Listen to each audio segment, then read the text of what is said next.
Okay, thank you. Nice to be here with you folks. Uh, my presentation is going to take two parts, as you can see from the title. First, I want to talk about what I call the democratic enterprise, and based on work that I did 40 years ago. I won the Mitchell Prize, which paid $10,000 in 1979. That would be worth about $40,000 today. It was a big deal, and I outlined the stakeholder model at that time, what I called a democratic enterprise. So I want to talk about that first, and then and I think it's here now. It's happening. This article in Fortune that I published just a few months ago, they would not have published that a few years ago. I think the reason they published it is because they know it's here.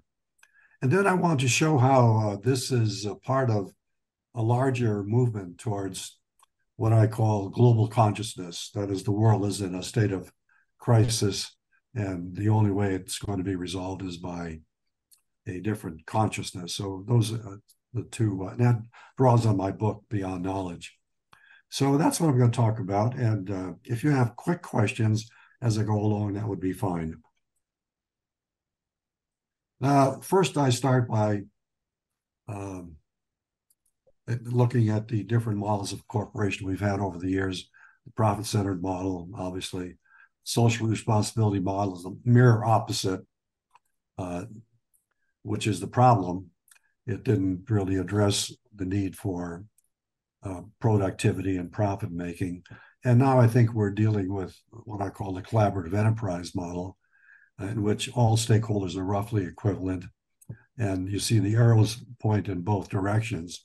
So they work with management to create a coalition of all the stakeholders that increases the value of the enterprise as a whole, including social welfare, social goods, so that everybody benefits.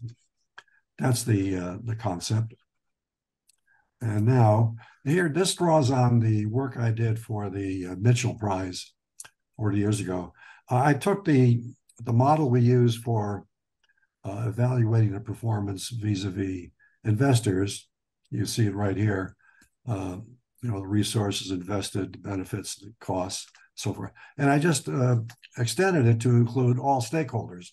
And I worked at this for many years, and I could identify, sure enough, something in each of these cells of the matrix. Every stakeholder invests resources, they receive benefits, they incur costs, and so forth. So there's really no difference between investors and the other stakeholders. Then I did a simulation of this, a very simple simulation, just to see if we could get some numbers and kind of confirm that this thing makes sense. And I think it does make sense.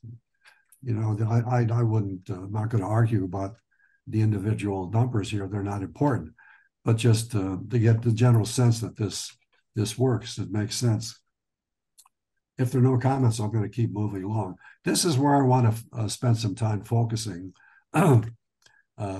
This is what I think we can conclude from this model of the firm as a socio-economic system. That's the thing I think I've done here that's unique. It maps out the firm as a socio-economic system instead of simply a financial system. And there are a couple of things. These are the things that you can conclude. First of all, there's no essential difference between investors and the other stakeholders.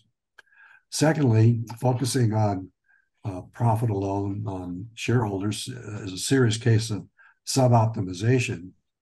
The total resources are an order of magnitude greater than the financial resources alone. That is, if you include the social costs and investments, it's an order of magnitude greater. So it's a serious case of sub-optimization. To do this, to manage the firm as a democratic enterprise, you would need to have social measures. But we did a great job of that 20 years ago. Social accounting was a big thing, but it all fell by the wayside. So that's easily done. And then the main point here is that this is not just social responsibility. This is different because it requires collaboration among the stakeholders to create value. That is, it's a productive form of enterprise. The social responsibility, I think, failed because it was philanthropic. Mainly the focus was on doing good, and that you can't. It's hard to encourage people to do that.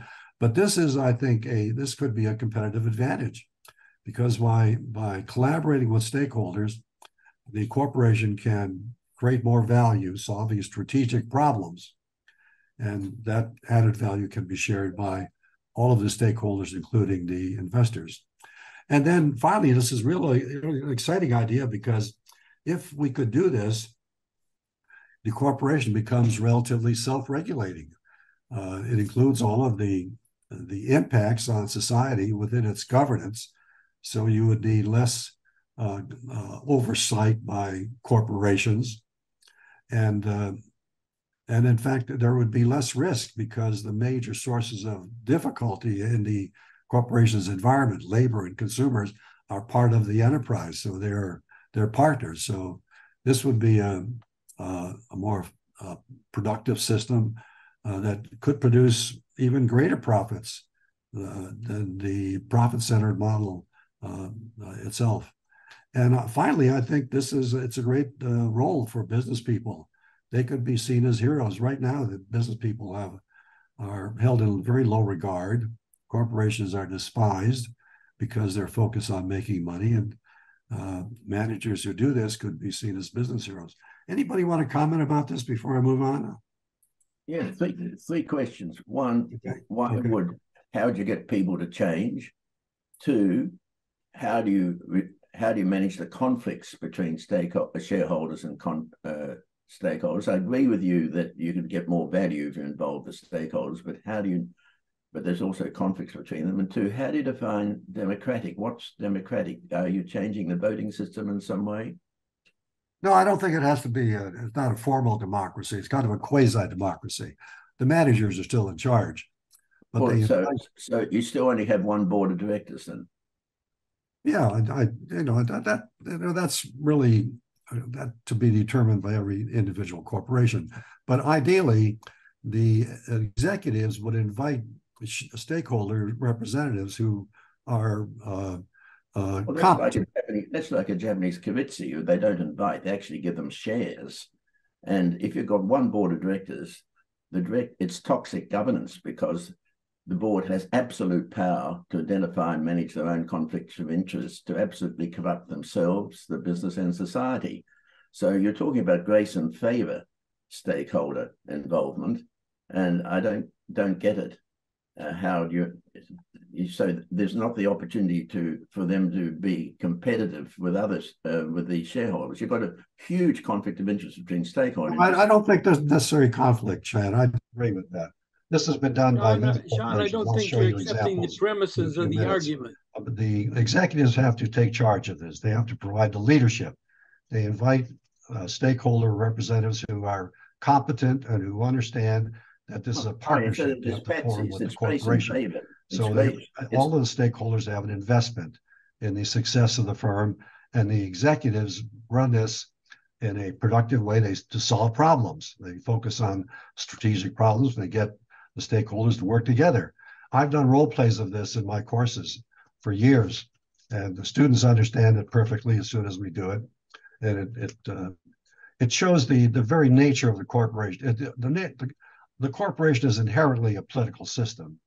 There are five major power centers. The U.S. Business Council wants to provide benefits to all stakeholders, and they have a potential conflict between those power centers by getting them to work together. I'm not saying it's easy, but it's done.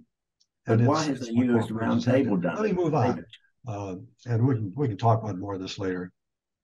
Here's a great example. Bonneville Power is a power company in the northwest of this country, and they struggled for years fighting with outsiders, labor leaders, environmental activists, local governments. And here's what they learned after they made a point of listening to these people. It took months, they invited them to come into the board, and they just carried on a conversation for months. And here's what they learned.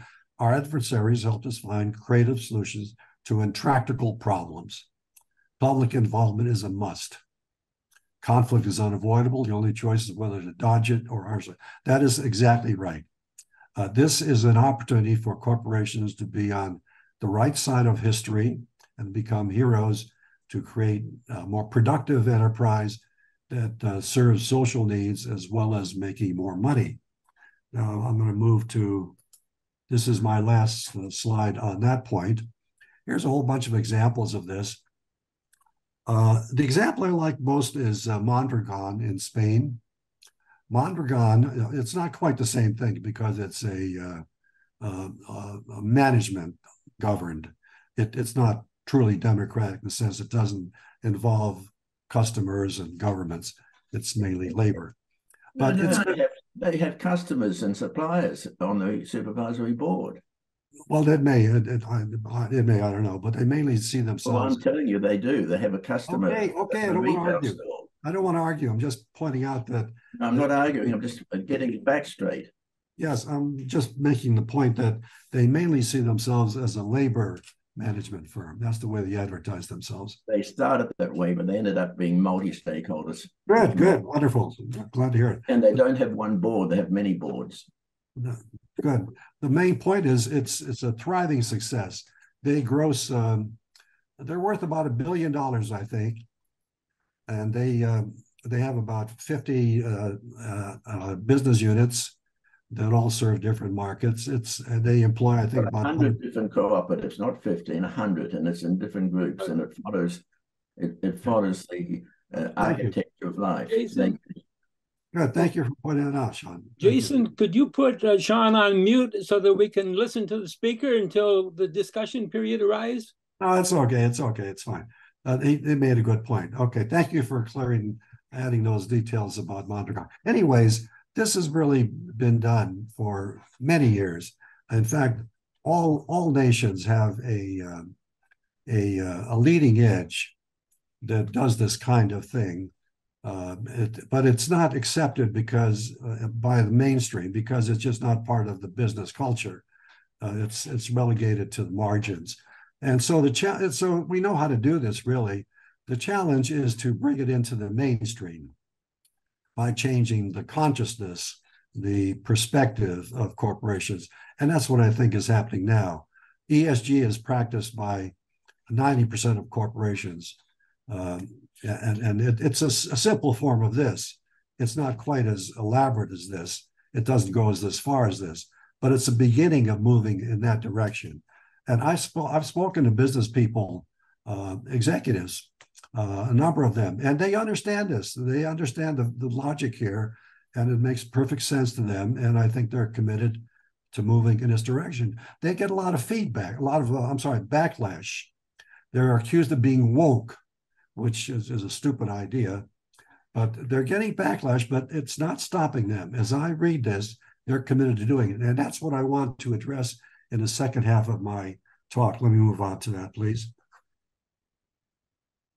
Now, this is part, what I've described, it would be a revolution in business thought.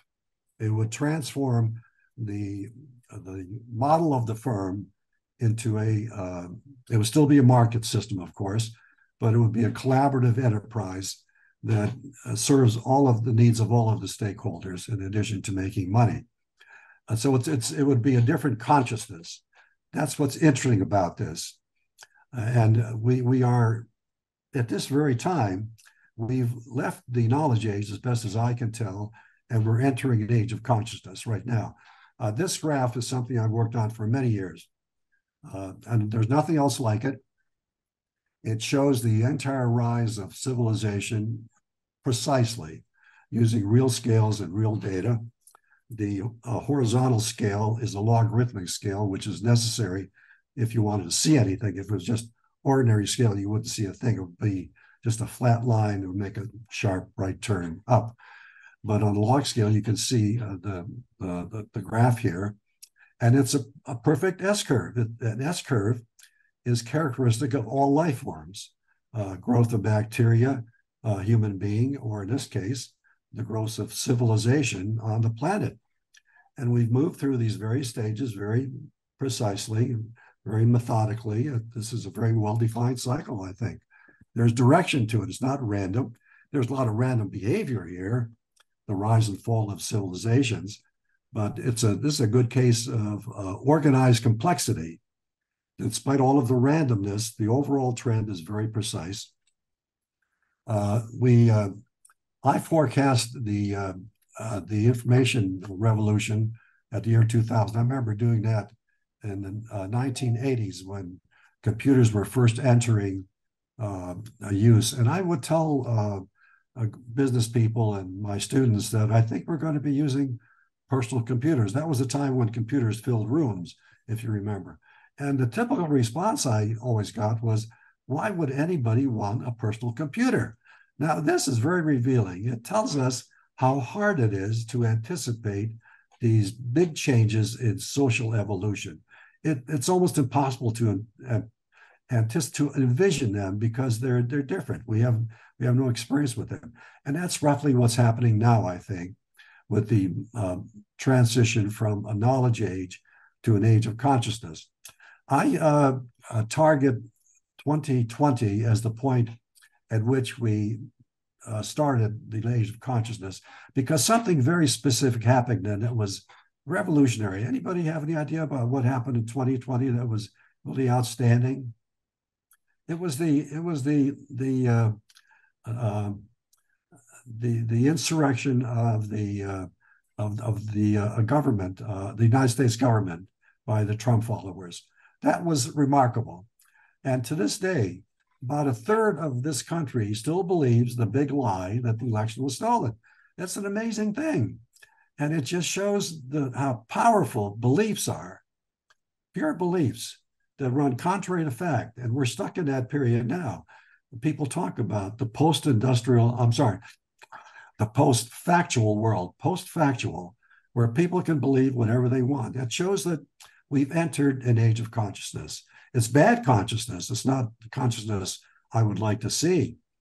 That's the challenge. We have to change the consciousness so that it's something that is productive, or a global consciousness. But we're in an age of consciousness right now.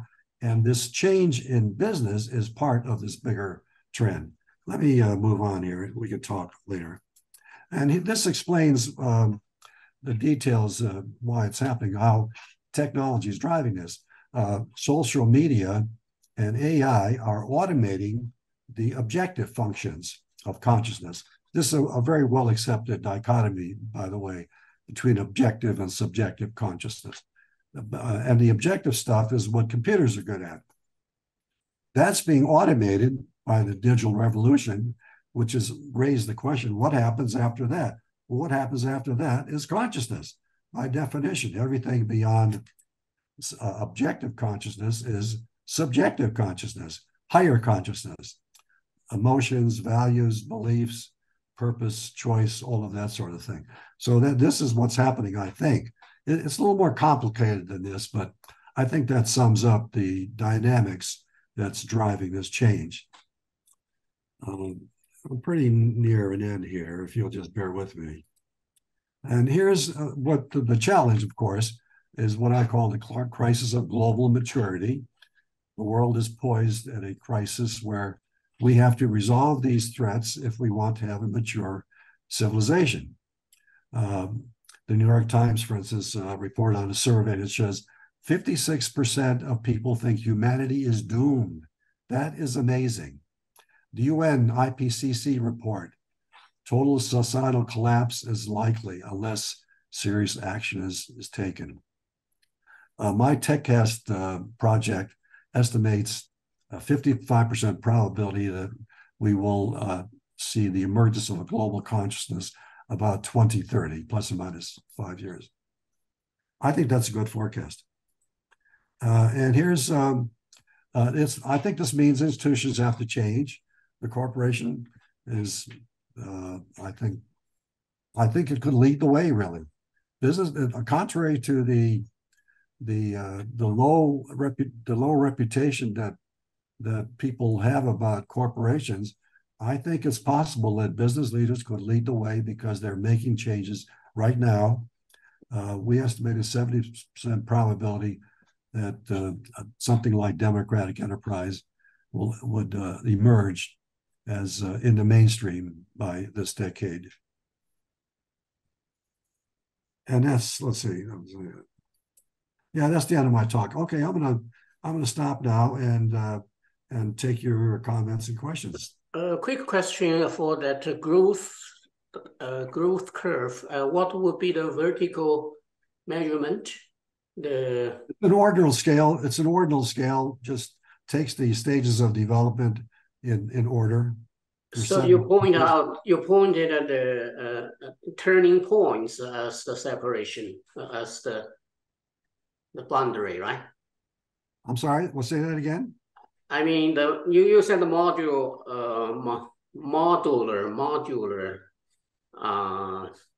measurement relied on the identification of those turning points. The turning point. I mean, between the stages. Yes. So you draw the line. Yes. With a subjective judgment. Those are historic. Those are well-established historic data points. I think the industrial age started roughly about 1850, England and U.S. Post-industrial society of services about 1950. The knowledge age, the year 2000. And in fact, you can see the trend here. 100 years for the industrial age, 50 years for the post-industrial age. So if you follow that trend, you would estimate something like 20 or 30 years to the next stage. And that's exactly when I think it started in 2020. Gary? And I know this is a bold claim, but this is the only way you can understand what's happening today, I think. We're entering an age of consciousness now. And consciousness means maturity. It means, as a civilization, we have to mature, face these challenges, develop a consciousness based upon interdependence, and then have a sustainable civilization. Not a utopia, just sustainable. Gary? Okay. What do you want to ask me about this? Yeah, Jerry, go ahead. Yeah, Bill, it's been a very long time since we met. Stuart Humberly introduced us maybe 3 decades ago or so. Yeah, 3 decades ago or so. So it's good to see you. Good to see the progress you're making. I have two comments. Well, one comment and one question. The first comment is that I think logically the importance of the COVID epidemic is globally far more important than what the Trump insurrection did in Washington, D.C., which I think is very locally, politically, but obviously critically important. And so I don't disagree with the local importance of it, but globally, I think the COVID thing raised up so many different aspects of the interconnectedness of the civilized world. And we're going to see more. And we're going to see more pandemics. Oh yes, that's right. Clear. Right. Yeah, and it's because of travel. Exactly. Yeah. The second. Okay, so we concur there more or less. Yes. But I like your model. I want to say that again. I like the way you've organized various aspects of your thinking. The second question, though, is also regards to local aspects. Clearly, the Catholic Church is global, and clearly the organization of the Catholic Church, with its top-down command and control, which has been very effective in changing the social values of civilized societies around the world. Far more important in some countries than others. The time scale of impact on social values varies greatly from, in the worst, I should say, in the first case in Italy and Western Europe, now into the Far East, or the influence in South America is very different from other countries, et cetera, et cetera. And you're aware of these facts. I'm quite confident of that. So want to now go to the local situation in the United States within the Trump administration and with the conservative right-wing Christian movements, which are a very strong part of the consciousness of the MAGA Republicans or the MAGA movement. Mhm. Is that part? How do you fit that view of the consciousness of this part of conservation into your worldview? Well, consciousness is just a vast domain. It's like information. You can have accurate information, inaccurate information, disinformation. So consciousness is not goodness. It's the content of our minds. It's really values, beliefs, emotions, all of that. And right now we're stuck in a very bad consciousness. The MAGA people, you know, that whole thing in the States, the autocrats around the world, the Russian invasion of Ukraine. This is all terrible consciousness, but it's all I think it's all consciousness. And what we need is somehow to shift consciousness, global consciousness. We need a global consciousness. That's the way I define it. And other people have talked about this very thing. I think there's a lot of interest in a global consciousness that would recognize the interdependence that we all face.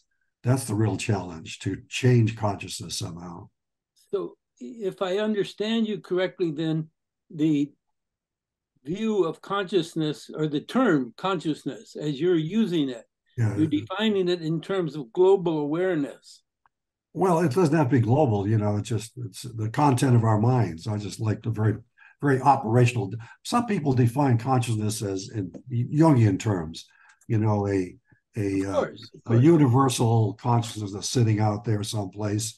That may be true, but I just like to make it practical, operational. The content of our minds, objective knowledge versus subjective knowledge, values, beliefs, emotions, and so forth. So the measure of consciousness then is a measure of knowledge or wisdom of the individuals? The content of our minds, yes. That's consciousness, the human consciousness. The content of our minds, human consciousness. So how does that relate to the notion of rage and anger? Well, those are emotions. Those are... Right, but how do you quantify that, or how do you put that into the consciousness framework of awareness?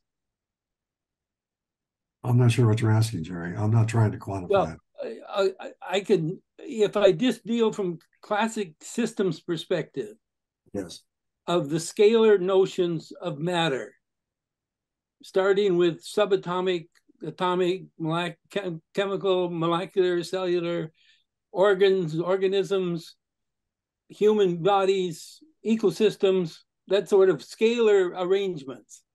Then I have to place rage and anger somewhere into that quantitative scale. They're totally That's different. what I'm trying to get at. They're a whole different thing. Some people, many scientists think consciousness is a fundamental property of the universe, like mass, energy, and information. Okay. I think that's probably true. Okay. And I think we're going to learn these things as this age of consciousness proceeds. I think we will learn more about consciousness. We're just starting to learn about it now. It's a black box for the most part. So we're going to learn about a lot of these things. Yeah, I understand your perspective now. What I was driving in and trying to get to is the distinction between medical consciousness, which is defined by a physician in terms of awareness, and Jason's interest in the role of philosophical ideologies as being part of the controlling of human consciousness. That's all consciousness. That's all consciousness. Okay. Larry, do you have a comment? Yeah, Larry, how are you? No. I think we've met, Larry. Yeah, oh yes. many years ago. So you're flummoxed by all this, huh? I'm actually fascinated, and I think I understand where you're going. The word consciousness may not be quite the right word for what you're talking about, but in any case, I think I know where you're. Well, you could call it something else, but it's the content of our minds. It's very simple. We have awareness. We think objectively. We solve objective problems. We have emotions. We have beliefs. We have ideologies. We have peak experiences. Those are all consciousness. And that John, you have a question? Yeah. Just to follow up, but I think I'm not sure that's something new. I guess that's what I'm saying. No, that's not new. No, but the idea that the digital revolution is automating the objective functions and driving attention into the subjective realm, that's new. That's what's happening. That's what's interesting. Yes. It's changing the world.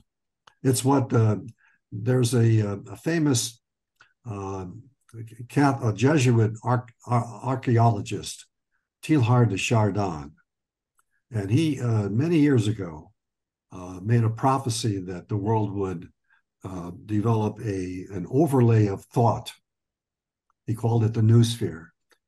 He was right. That's exactly what's happened. In fact, there is a conference being held in Berkeley next month on the noosphere. It's a big deal. It's an international conference. Hundreds of people are going to be there talking about the noosphere. It's amazing. It's here now. It's just not understood because it's as hard to understand now as it was in 1980 to understand a world where we all have PCs and smartphones. In 1980, that was very hard to understand. That's why people would say, why would anybody want a personal computer? But here we are. Bill, just for your personal information, I read Desjardins' book on the phenomena of man in 1964. In 1964, yeah, it has had a profound impact on my own development. Oh, yeah. Well, I've taken enough time.